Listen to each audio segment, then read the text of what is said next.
Hello, people. This is my first vlog. I started it because some recommendations from friends on Facebook, and a lot of questions and compliments I get at car shows from people in the car community, asking me about my cars and stuff. So I figured I would just condense everything down and make a vlog, and hopefully people watch it, and it just makes things easier.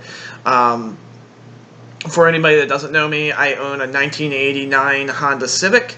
It's a hatchback. It's a DX. I own a 2002 Honda S2000, also known as an AP1. I own a 1982 Malibu station wagon. It's a Chevy. And a 2000 Chevy Silverado 2500.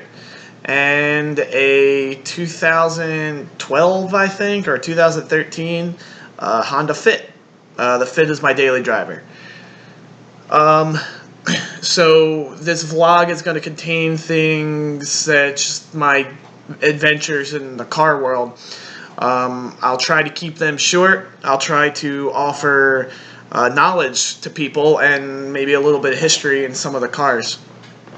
This vlog I specifically wanted to bring up my Civic.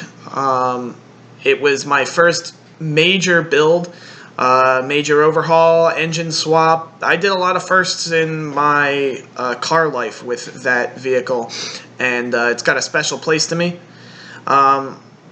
So a couple of people have asked me why I decided to go with an EF Civic and why I put a D16 Z6 into it. For those that don't know, the D16 Z6 comes from this one specifically comes from a 1995 EG Civic Si. The Civic Si had a manual transmission, and the Del Sol from the same time period had a automatic transmission. The transmission is the original one that came in the EF Civic. The EG Civic has a hydraulically operated, and the EF is cable driven. It's just a way easier swap. I tried to do the hydraulic, came into problems with the transmission, and the swap is just a pain. So a little bit about the car itself. EF Civics were from 88 to 91, with the 90 and the 91 having a different body style, slightly different, a little bit of small things changed, nothing that you'd be really tell unless you're a Honda Civic enthusiast like me. And the 88 had an old style suspension system that used McPherson struts. The 1989 Civic was the first year that Honda put the double wishbone suspension system on it. The double wishbone suspension you'll find on higher end sports cars. Pretty much mostly any sports car has a double wishbone. It allows for a wider variety of suspension setups and easier adjustment. It's also way easier to work on a double wishbone suspension than it is a McPherson strut system.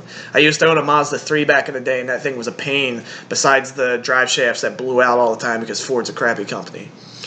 Anyway, so this Civic 89 I chose. It's lightweight, very easy to work on, as most Hondas are.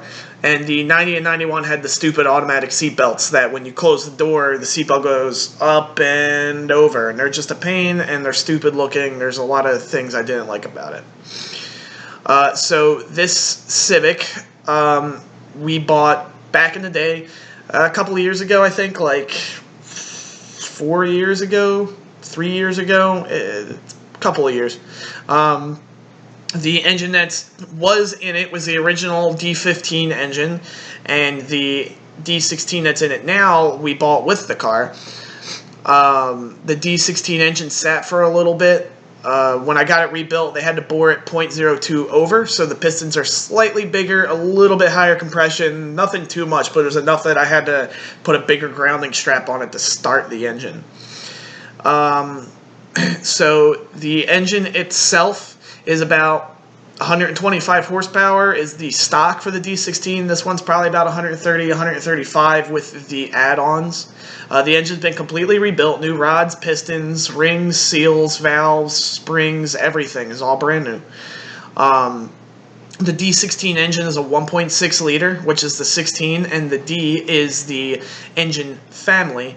The Z6 represents the head combination. Some people say transmission. I don't believe that at all, because the transmission has its own designation. It's electronic fuel injection. It's 16 valves, 4 valves per cylinder, 2 for the intake, 2 for the exhaust. It is a VTEC engine. I'm not going to go into details about what VTEC is, because that's a completely separate discussion. I plan on boosting her this winter. I'm going to rebuild it myself for the boost with Skunk 2 internals. I've decided to go with Skunk 2 because they're a very good company. They've been in the Honda racing game for a very long time, since the 90s. They port flow and test and dyno test countless hours on all of the things that they make, and I trust them a lot. They've helped me a lot.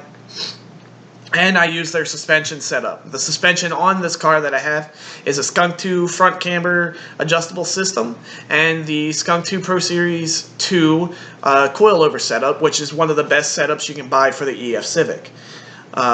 She handles very well, and I wouldn't trade her for anything else. I went with a B Series engine, I went with a D Series engine over a B Series engine because the B Series engines weigh a little bit more. I think it's like 30 or 40 pounds more. They also have a dual overhead cam, and I didn't want to deal with a dual overhead problem. Not many people build D Series engines, and I want to be kind of out there. I want to put my name out there as a small shop that can do this kind of stuff. I'm planning on going with a Honda piggyback system to handle fuel management. So the D Series also, because of its lightweight, it goes really good with the EF Civic, because this Civic, I've weighed it, weighs like 1,800 pounds, which is nothing. Most cars weigh between 26 and 3,200 pounds, depending on which kind of car you have. There's very small amount of cars that weigh that low. This car has been completely gutted. It doesn't have air conditioner or power steering stock, so it's got a rack and pinion steering system, so it's not that ghetto, remove the power steering pump and call it no power steering, because the steering gears are not designed to not have it. So the only thing that the crankshaft pulley drives is the alternator. So I plan on deleting the three pulley crankshaft pulley, if that makes any sense to anybody, and replacing it with a single pulley system. It's a lot lighter, gets rid of some inertial weight. I also plan on putting a lightweight flywheel on it, so as one of my good Miata friends has once said, it'll rev like a dirt bike.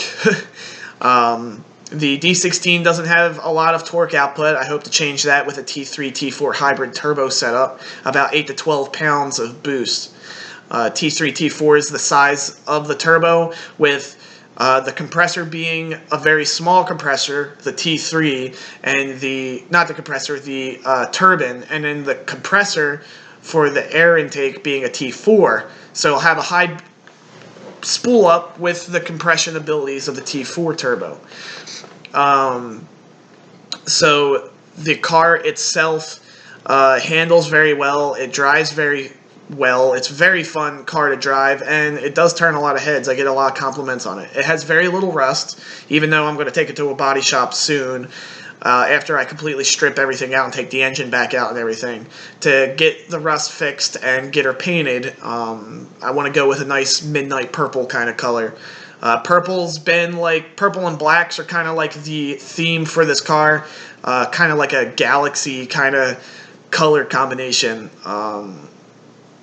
So, yeah, I mean, I didn't want to go with an EG Civic because everybody builds those, and they weigh a little bit more than the EF. The EF's kind of iconic because of its double wishbone suspension being the first. And I didn't want to go with an Integra because an Integra, I want to put a B Series in it, and then it's just going to kind of blend in with the crowd. I think a boosted D Series EF Civic will get a lot of attention, and it's going to sit in the 250 to 300 horsepower range after I'm done with it, which is going to be awesome because it's enough for a car that weighs like nothing. I've got a Willwood big brake kit system on the front. I plan on doing a disc brake conversion in the rear. The Willwood big brake kit makes the rotor pretty big, which is the selection in wheels we had to go would have been 17, but the Koenigs that we found on it just clear the caliper, so it's perfect because 17s look really weird on a Civic. It's also got the half-size radiator that you'll find in the EGs and EKs and most Hondas today. Honda does this thing, instead of having the radiator and the condenser in front of the radiator, it's got the radiator on the side and the condenser mounted next to it in front in tandem with each other, and they're both half style, which is, it's a little bit deeper but way skinnier. It saves a little bit of space. So I swapped over to the half style because I plan on putting a turbo, and a full style radiator usually doesn't work well with a turbo system because the exhaust manifold comes out the front of the engine and it goes underneath. The turbo is going to sit right there, so it would complicate things to have a full-size radiator there. I do want to put an aluminum deeper style radiator, but it's kind of hard because all the aftermarket companies put the B series inlet and outlet of the radiator, and they're bigger than the D series outlet from the engine, so you'd have to get a little creative with the hoses and stuff. So that's pretty much all I wanted to say. I hope you enjoy my vlogs. I'm going to try to keep up weekly. Might just post videos of me working in the garage. I don't know. I hope you enjoy it, and I hope you learn some things from this. And yeah, I hope I don't make a complete fool of myself, even though I have allergy problems and I probably sound nasally as crap right now. So just let me know what you think, and have a good one.